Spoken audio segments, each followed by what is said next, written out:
ओडिशा लेखिका संसद बालेश्वर शाखार वार्षिक अधिवेशन श्रीरामचंद्र संस्कृत महाविद्यालय मंचर अनुष्ठित हो जाइछि।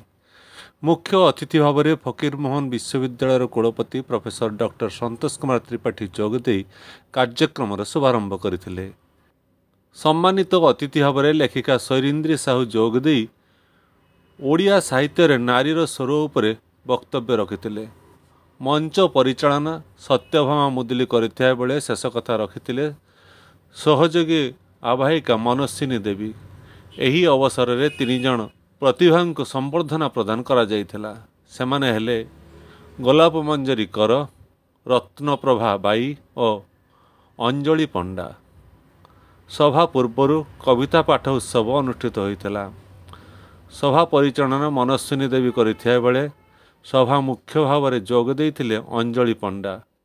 कविता गुड़ी को संयोजना करथिले चित्रा पात्र और तनया महापात्र। एही अवसर में सेठरे बहु साहित्यिक जोग देइथिले। Hari plaza born to entertain you अत्याधुनिक छापरे गढ़ा जाइथिबा और प्राकृतिक सौंदर्य रे भरपूर थिबा होटल हरि प्लाजा, जेउठारे रहिछि मनोरम पहाड़, झरणा और प्रशस्त स्थान।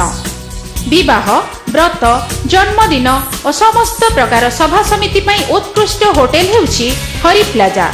एठारे रेस्टोरेंट रो मध्य सुविधा रहिछि, जेउठी आपण माने पाइबे इंडियन, चाइनीज एवं कॉन्टिनेंटल डिश।